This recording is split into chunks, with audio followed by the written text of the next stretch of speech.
We are thrilled to have returning to the show, utility man and jack of all trades for the Toronto Blue Jays, playing some second base last night. Davis Schneider, welcome back to the walk-off, buddy. Thanks for having me. I appreciate it. Yeah, some fairly major milestones have been accomplished since the last time we talked. A big congratulations to you, man. Very cool to see what you've been doing in this MLB debut of yours. Thank you. Yeah, it's been a while since I've been on here. I think it in June or July the last time I was on Yeah, it here. was But June the last time we talked to you, yeah. and you're just knocking off those milestones. Are you used to it yet, buddy? Hearing Uh, hearing hearing Davis Schneider, member of the Toronto Blue Jays. Is this just an everyday thing now, or is it still weird? I kind of, as funny as it sounds, I kind of got used to it just because like the guys in the clubhouse make it so easy to kind of just like kind of relax and like kind of go out there and just play baseball. And so I think until after the season's done, to where I can sit back and be like, damn, that was pretty cool. But the guys are so cool and they've been so great to me that it's like so easy. Just go out there and just, like I said, just play baseball. I know how much you loved Vancouver and your time there. Have you had any chance to explore Toronto at all, or just kind of riding this playoff hunt? No, I walked around a couple times, but I kind of get recognized a little bit here and there when I'm out on the streets, and people stop me and ask for my autograph and stuff, which is funny and cool because like literally last month I was still in AAA and no one knew my name, and it was just kind of like all right, but now it is cool to kind of see how everyone kind of recognizes me and everything like that. But I haven't explored a little bit too much, but probably the next homestand when we play 10 games where I can kind of go out and see kind of the sites a little bit. Well, we're excited to have you come down to Baseball Town in a couple weeks there. That's pretty cool that you're making the time to do that. Are you Yeah. used to showing up at games and seeing kids in glasses and mustaches and seeing fans just like you're getting the Taylor Swift treatment, dude? No, it's funny that people like kids like they're out during BP and everything like that, and like Springer and Vladdy are taking BP, and they're saying Schneider, can you sign for me? And I'm like, there's literally George Springer and Bo Bichette like right there, like why are you calling my name? But it is awesome to hear kids and fans kind of just like support me, and um, Toronto fans are awesome so far. I mean, I couldn't really ask for a better fan base to kind of do this with. I can't even imagine the ride you've been on the last 3 weeks. It is, I'm sure, very surreal at times. You've played a couple games here at second base. On Tuesday, you made your first major league appearance at third, but it was a quiet night at the hot corner for you. I think you got one ground ball that was foul, and that's Yeah. it. Do you prefer a little bit of action when you're at a position? Is it weird to just set up shop at the hot corner and then just twiddle your thumbs all game? I mean, you're always expecting the ball to you every pitch, but I mean, I'm not mad I don't get a ball or anything like that, just because I mean, can't make an error if it's not hit to you. But you're expecting a ball hit to you every time. But I wasn't mad that I didn't get any balls the other night at third. It must be kind of cool to be in this lineup right now, and whether you're playing second or you're playing third, look to your right and left, and there's Ernie Clement, teammate, Buffalo Bisons, manning the infield. Yeah, we were talking about it the other day when I was playing third and he was playing short. And we were like, this is the whitest third base and shortstop this has ever been. And like I was like, this is probably the shortest third baseman and shortstop duo in history. Because like he's not the biggest guy either, but playing next to him makes it a lot easier just because he's a really good shortstop. He knows the game really well and he kind of makes it fun out there. So I love playing next to him. Who's the tall guys on the teams that tower over you? Bassett's pretty tall. I mean, even Gosman. I mean, I'm on the shortest side. Probably I'm probably one of the shortest guys here. But I mean, everyone to me is pretty tall. So like, there's not that one guy that stands out, but everyone kind of has their uniqueness when it comes to height. That's kind of funny that you're like 6 foot, 6'3". They're all towering over me. It doesn't really matter. Like, Yeah, I'm 5'9", so I know I'm the shortest, but everyone else is pretty huge on this team. But you know, everyone could be big, and I don't really care. I don't really doesn't matter if I'm short or not. I don't. It doesn't matter. It doesn't bother me. What's it been like getting called up and you're in the middle of a playoff battle? Because it's every game matters. It's pretty intense right now. Yeah, I mean, this is like my first time like being obviously in the major leagues and having it during like a playoff push. Like this is like the only experience I have, so I can't really speak to like, being on like a What losing it's like team to and play being with called up. less Yeah, pressure on you exactly. So like earlier in the I have season. no other experience or this is like my only reality. So like I can't really speak to any other different ways of being called up. But it's fun. I mean, like you said, every game matters, every pitch matters. So like you just got to go out there and just try to compete any way you can. Davis, I gotta know what the clubhouse was doing after that Danny Jansen barrel roll slide on Tuesday into home plate. Was everyone busting his balls over that?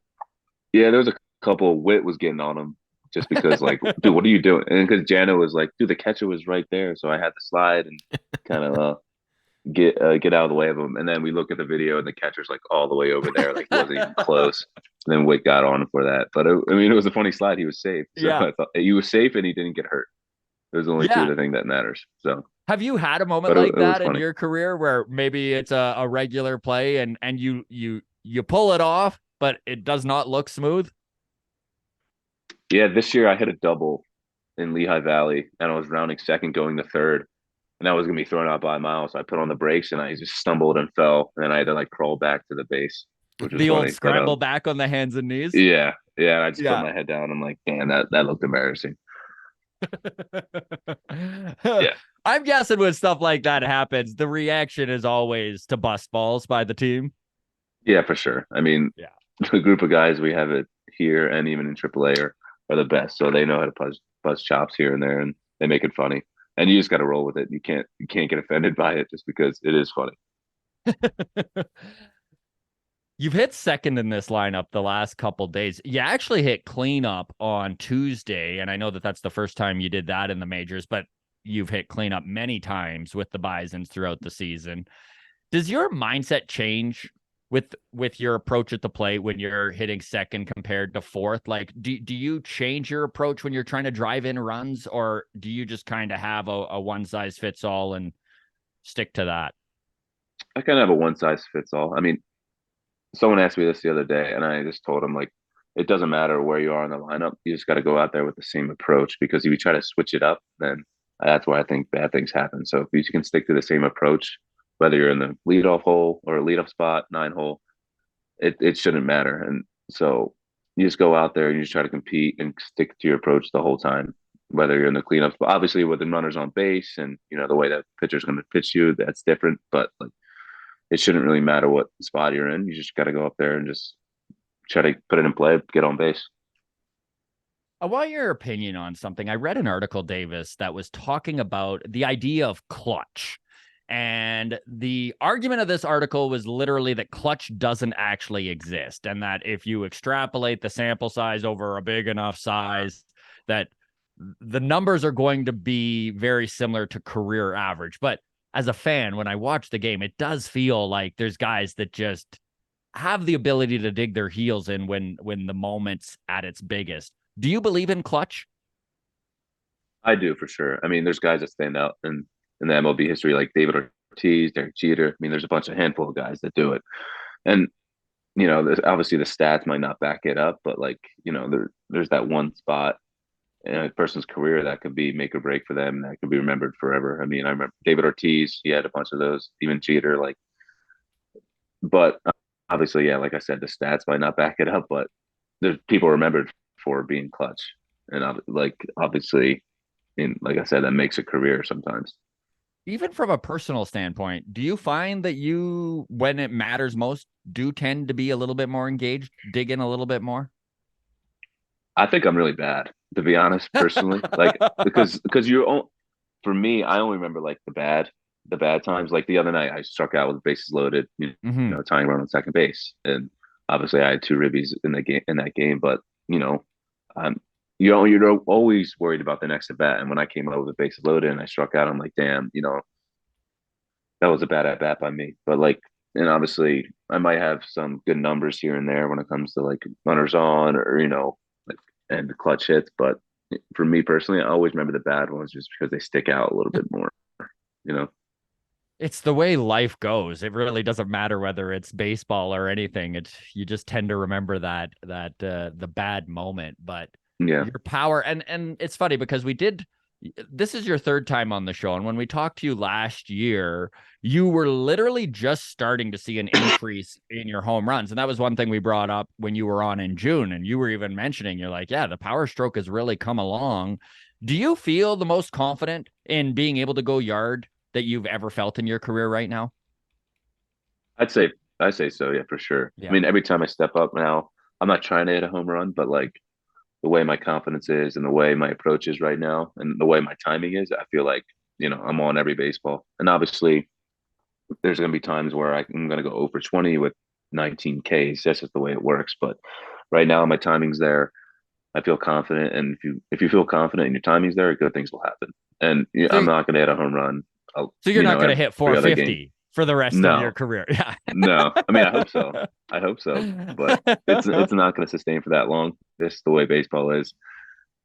But good players try to um, last or make this hot streak last for as long as they can. That's what I feel like the good players do. I mean, every time I look on the TV, Freddie Freeman's in a home run or doing something insane. So like watching him kind of hit makes me feel like okay, this is possible to kind of keep it going for a little bit. We've all heard the story of the first home run of your career and your first at bat and watching it happen at Fenway. Did you wind up getting the ball? Yeah, I did. A dad and their two and his two sons caught it, so they gave it back to me after the game. I mean, they didn't ask for anything. I just gave them a couple signed balls, so that was cool of them to That's do so that. cool. Awesome. Yeah, I mean, because it hit the top of like the back of it and then bounced back. And so if it went over them, I probably wouldn't have got it. But it hit like a little railing and then bounced back forward into the front row. And so they were nice enough to give it back, which is I'm very Easier to give grateful it for that. back when it's the opposing team. Yeah, that's true. Yeah. Did you get, I mean, I can't even imagine how surreal your major league debut at Fenway must have been. Did you get to explore the stadium at all? Did you get to go inside the wall and sign it and all that stuff? Or is that a you Yeah, did? me and Bowden Francis, that was his first time playing at Fenway. And so everyone's first time they get to go inside the monster and sign it. So that was really cool seeing all those names I didn't even know, or I didn't really see any big name when I walked in there, but it was cool to just to kind of explore that and see all the history that they have there. And Fenway Park is like such a historical place, and making my debut there was pretty special. Hit one over the green monster. That's like every kid practices that in the backyard all summer long. Yeah, Like even if yeah. you I don't mean, like I never Boston, expect that. you're picturing that. Yeah, I never expect that to happen. Me, even when I got called up, I was like, all right, just don't strike out my first at bat. Don't strike out. Don't strike out. Just put it in play.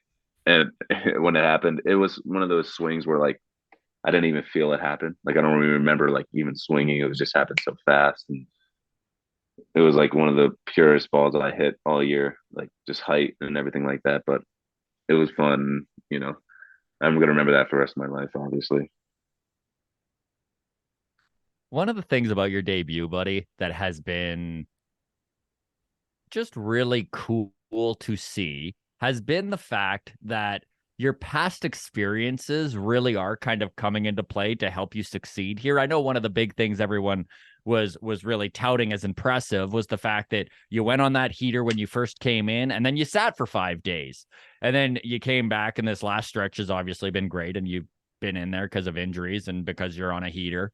Um, but it made me think of you telling the story about 2021 and how it was such a tough year on you and how there were times where you were only playing 2 or 3 times a week in the minors and you even considered hanging it up. And it's kind of funny now to look, right? And you're just like that sitting on the bench and needing to be ready at any time. It's actually experience you can draw on right now as you're in the majors. Yeah, for sure. I mean, I'm having that happen in 21. You're kind of used to it and know what to expect when you're on the bench, like what to do to get ready in case of a pinch hit or something like that, and like just the feeling. Obviously, sitting the bench in the big leagues is way better than sitting the bench in the minor leagues. So Yes. I'm not complaining about that aspect, but you know what to expect now when you're on the bench, like when they get ready, kind of know what pitchers they have in the bullpen and kind of study them, and they have just a lot more data and info to kind of give you when you're on the bench. And um, Mattingly kind of lets me know like what the situation might be when I have to come in or anything like that. And I never really pinched it in 21 or like expected to go into the game. Like I was going to sit the whole game, um, all 9 innings. But now, whenever I'm on the bench, I'm always ready for a pinch hit, pinch run, or defensive replacement or something like that. So just always got to stay ready, always got to be prepared, and even when I'm on the bench, I still got a job to do. Like it's not just a day off or anything like that, because even if when I go in, it's going to be might be a crucial moment, so always going to be ready. How do you stay loose for the whole 9 innings while you're trying to make sure that you're ready for a pinch hit situation? Like, are you always stretching? Are you always kind of keeping active? How does that even, how does that even play out? Yeah, like whenever the day I'm sitting, I usually go into the cages around like the fourth inning, and I kind of hit off the machine, kind of see what the bullpen is. Obviously, the score of the game is going to dictate who's going to be in the game when it comes to the opposing pitcher aspect. But you go in there, you get your reps in, just try to stay loose when it comes to like get your swings in, and then you go back out, and then hopefully we're up by a lot of runs. I don't even have to go in. So like, but you just go in, get your swings in. Nothing really crazy. I mean, you do a couple sprints here and there or just stretches, and you're ready. I don't really need that much anyway to begin with, so I only need like 2 minutes or 3 minutes to just kind of get ready. So yeah. Do you get like a Have heads the up like earlier in the inning, like Mattingly or whoever will come over and be like, Oh, for "Hey, sure. Yeah. there's Yeah. a good chance if somebody gets on, you're pinch hitting or you're coming in for this Yeah. guy, maybe." It's not like, oh, you're up right now. They kind of let me know beforehand, just like this might be possible. So just be ready for it, which is good because like Mm-hmm. if you're not ready for it, then you're not even going to be prepared going up. You're just going to look Right. at the guy who's throwing and be like, all right. But I like to know at least beforehand, kind of like could be possible for me going in, which is good. And so You go pee, they do a good, tie up your yeah, they do a good cleats, all job of that it, stuff. kind of letting me know, letting everyone else know. So they're good at it. have the holy shit moments, like the holy crap, I'm in the big league moments. Are they still happening to you? Like, I can imagine that Fenway was one. I can imagine hitting your first digger at Toronto. Is there still? I mean, you're only 13 games in. Are there still moments where you start looking around and you're like, "Holy crap!" I think after Fenway is when it kind of died down. That I don't subsided. know why. Like I'm a very low key guy, and obviously, you know, the big leagues is crazy, and I'm not disregarding that fact. But like, just because I feel like all the games are important, so you can't really kind of soak it all in right now. Just because like you're trying to go out there, you're zoned in, you're locked in your bat in the field, and like I said, all these guys kind of make it a lot easier to kind of just like relax and you know they kind of make it a bigger deal sometimes. Like I remember Springer, the home run I hit the other day against the Nationals. He said he came in or after I came into the dugout. He was like, I hate you, Schneebs. Like you're making it look way easier than it is." And that was funny. And then even yesterday after the game, he was like, you had a terrible game there. You didn't even hit a home run. Like we're off you. But the guys are great. So like I said, they make it a lot easier to kind of just like forget about all the outside distractions and just go out there and just try to win because everyone. This is September, so like it's every game is important, and you just got to be locked in for 9 innings. I love so much that was Springer's reaction. So both Adam and I are professional stand-up comics, and I'm about 16 years into my career now. And it is so funny how there are times when you watch a young comedian who's like 2 years in and just completely destroy, and that is the reaction of like, "Oh, come on, it's not that easy." Yeah. Yeah, With yeah. Everyone's a good sport about it. So and a you lot of love good to guys see here. that though. Yeah, out of curiosity, man. I mean, it's funny how your roles have completely changed just this season. Like you were a little bit more of a veteran presence in Buffalo. You'd been around the minor leagues a bit, and now you come up and you're the rookie. How has that dynamic shifted? Um, like when I first got here, I didn't know what to expect, like how the guys were going to treat me. But even from the first day, like they treated me like I was part of the team the whole year, which is great because I was just so nervous and very anxious. And so having them do that is, like I said, made it a lot easier. And I just couldn't be more grateful for the team that we have right here because all the guys up and down from the pitching staff to all the position players, they're great. I mean, they're just a fun group of guys who just kind of want to win and just kind of pulled me in from the start. And, you know, it's a, it's a very good team for my first big league experience. You're pretty chill in comparison. Like I got a kick out of I forget who you were speaking with when you quoted, but you were just like, I thought I was pretty high anxiety, but now I'm like, no, I've actually got a pretty good head on this. Yeah. I mean, just because when you look at it, obviously I get mad during at bats for sure. Like if I don't get a hit or, I strike out or don't do my job, I definitely get mad. But when you look back at it, like this is the not the easiest job in the world, but it's, you get to play baseball for a living. And if you look at it like that, then like it's a lot easier to go out there and just kind of relax too. And life could be worse. Like even when I was on the bench, like in Baltimore, a lot of my family and friends came. They're like, "Damn, I wish you were playing." I was like, "So do I," but life could be worse. You know what I mean? Like, Mm-hmm. so you can't really stress about the things you can't really control. So like, you just got to go out there and just kind of do your job, even if you're not in the game that day, and just kind of be grateful for what you have. Well, I think the quote of the talk so far, Davis, has been sitting on the bench in the big leagues is actually substantially better than.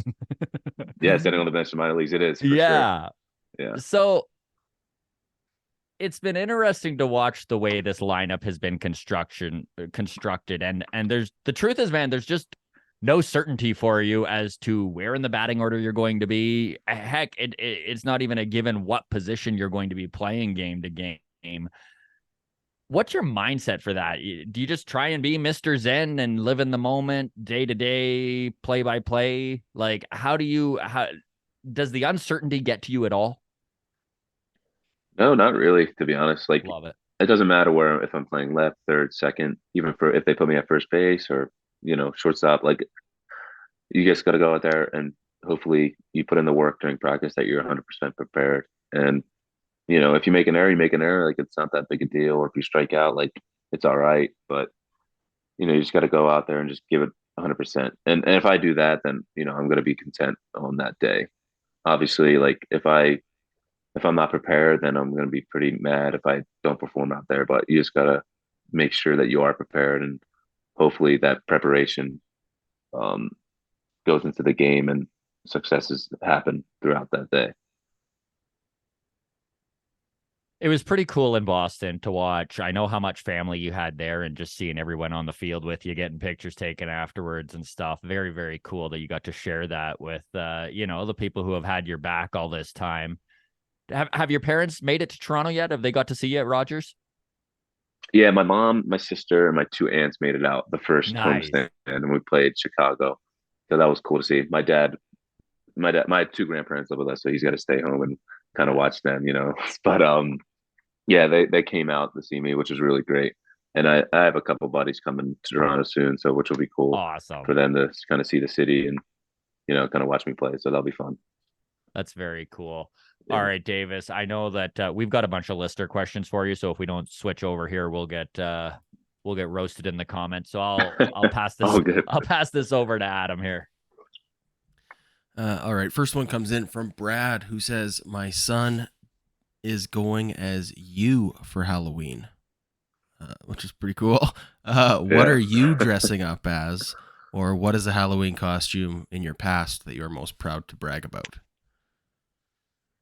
I'm not a big Halloween guy. I'm not really gonna dress up probably this year. I feel like I'm too old for that. But back in the past, I was a hobo for a couple of years. I painted on some, beard stuff and had a little stick and a little bandana on the top at the end of it. Nice.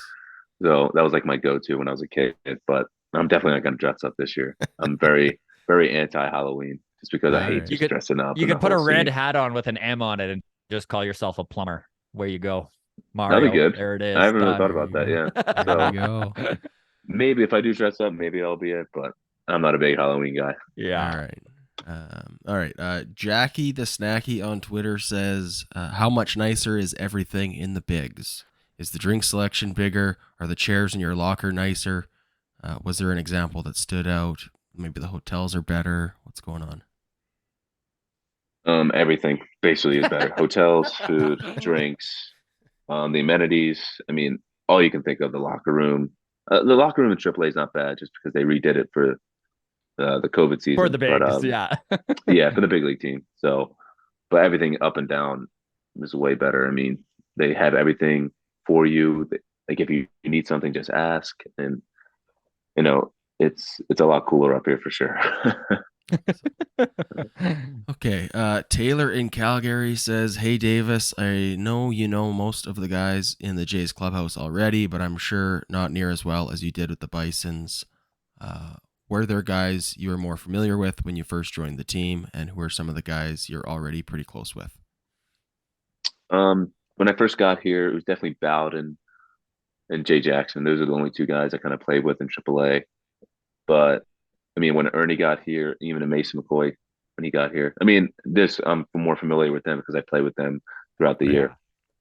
year. But like I said, I'm already friends with all the guys here. So like they're a really good group to be around and very fun to hang with. So I mean, but no one stands out when it comes to like I was boys with beforehand on the big league side. Just because I wasn't in big league camp, so I didn't really get a chance to hang out with any of them and play with them. But yeah, just definitely the AAA guys that already came here or were already here. Okay, Darren in Toronto says, hey, Davis, with getting so many big league firsts out of the way, does it wear on you knowing you still haven't got that first triple?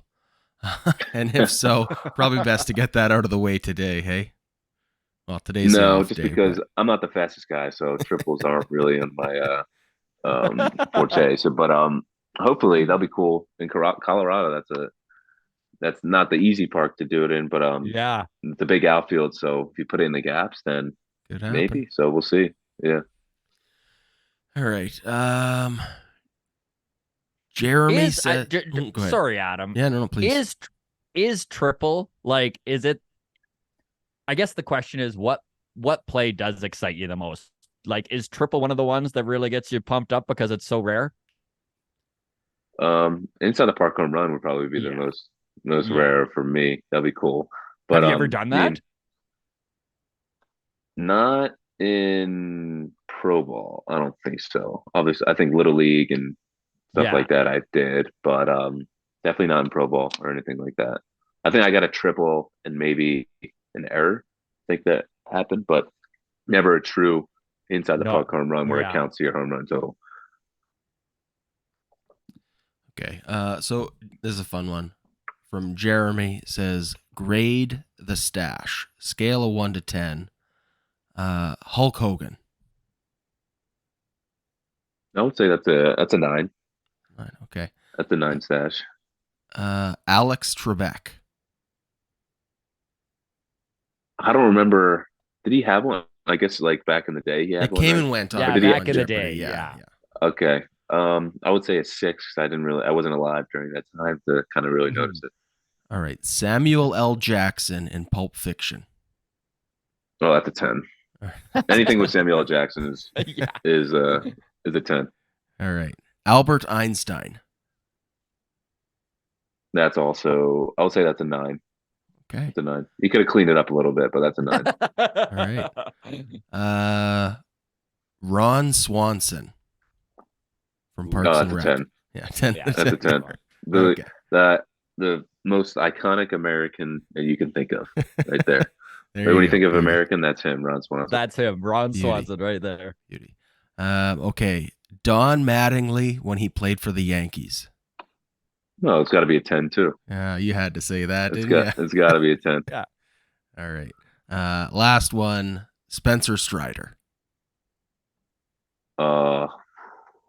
It is a pretty good one. He can rock it pretty well. I would say like an 8 or a 9. All I right, mean, there you go. as long as stashes are kind of filled out, like if you have the peach fuzz a Yeah. little bit, then I don't really think that's good. So all those guys that you mentioned have it pretty filled out, and so and Strider has it pretty filled out, kind of like mine. and Yeah. like we kind of already kind of look alike in my Yeah, opinion you a little do. bit. You do. He's a little bit skinnier and he has way bigger legs than me, but we kind of had like that same like eyes and we're like I don't know why, kind of like we could be like relatives if someone said that. There you go. Now you have an easy Halloween costume if you ever get into the season. There you go. But yeah, Spencer Strider. I can go as Yeah. Strider. I can go as Yeah. Strider instead of myself. There you go. All right. Last one. This one's from me. This is inspired by that last question here, but I want you to grade the stats in terms of how much weight you put in them. Not personally, because I know as a pro ball player, you probably don't keep track any of that, and you're gonna pay me all that lip service. But when you're looking at other guys or teammates or whatever, grade these stats in terms of the weight that they carry with you. So batting average. See, that's a tough one. I mean, I feel like everyone cares about batting average, but I would say that's probably in the middle of it, like of it all, because if you do have a good batting average, then it depends on how many walks you have. Because if you're not walking, you're just hitting, then you know it goes hand in hand. So it depends on the other kind of stats that go along with it. Really, in my opinion. 1 to 10. What's your 5? I'll say 7. 7. 7. Okay. On base percentage. That's a 9 for me. 9. Okay. Yeah. OPS, so on base plus slugging.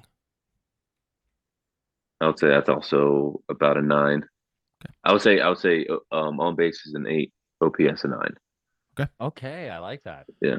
Now for the defensive side of things, errors.